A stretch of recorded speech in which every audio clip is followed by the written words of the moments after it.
Madam Speaker, recent Persian Gulf area tanker attacks do not, I repeat, do not justify a unilateral American military action against Iran. On May 12, 2019, two Saudi Arabian tankers, a United Arab Emirates tanker and a Norwegian tanker, were attacked. According to a Saudi Arabia, United Arab Emirates, and Norway joint report, explosions caused all four vessels to suffer hull breaches. The report states, quote, "Limpet mines were highly likely placed by divers below or at the waterline," end quote, and the, quote, "placement of the mines was consistent with intention to disable the mobility but not physically destroy each vessel," end quote. The report concludes that, quote, "These sophisticated attacks were most likely carried out by a state actor," end quote. For emphasis, the report does not accuse anyone of conducting the attacks. On June 13, 2019, a Japanese tanker and a Norwegian tanker were attacked with explosive devices that caused considerable fire and hull damage to both tankers. Who is responsible for these two tanker attacks? There is international disagreement. America and the United Kingdom blame Iran. Iran denies responsibility. Other nations offer no opinion and caution against a rush to judgment. Perhaps more evidence will persuade the international community that Iran orchestrated these tanker attacks, perhaps not. Regardless of blame, there are other factors to consider. For example, what is America's national security interest in these 6 tanker attacks? Not a single attack tanker is owned by Americans. Rather, they are owned by Saudi Arabia, Norway, the United Arab Emirates, and Japan.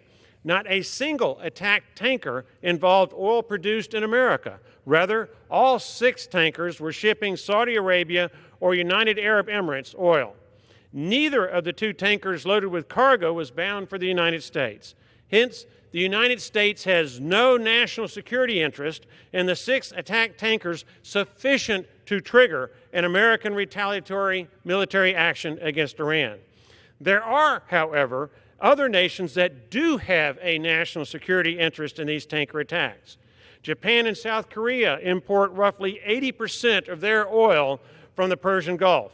India imports roughly 60% of its oil from the Persian Gulf. China imports roughly 50% of its oil from the Persian Gulf. Western Europe imports almost 20% of its oil from the Persian Gulf. Hence, Japan, South Korea, China, India, Western Europe, and many other nations all have a national security interest in keeping Persian Gulf oil shipping lanes open and are justified in using military force to defend these shipping lanes at their own risk and at their own cost.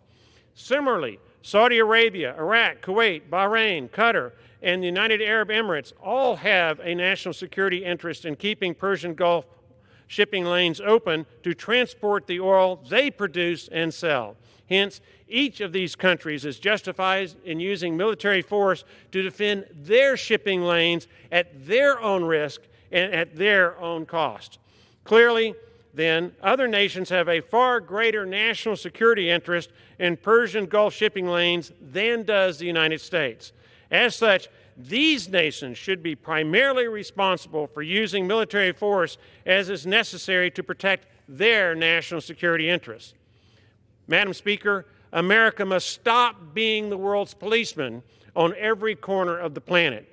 America must stop burning through our treasury and risking our American lives when we have no compelling security interest in a dispute. This is particularly true when those nations that do have a national security interest don't care enough about their own national security interests to protect them.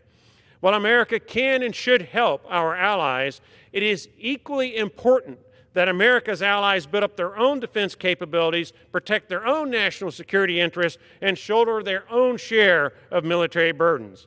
If countries with a national security interest in Persian Gulf shipping lanes act as a unified force to protect them, then, and if they ask for America's assistance, America should then and only then consider military assistance. But unless that happens, this is not America's fight. Of course, should Iran attack Americans or their property, or should Iran attack and kill any of our allies' citizens, an entirely different set of considerations come into play, and Iran will not like America's response to those kinds of attacks. Madam Speaker, I yield back.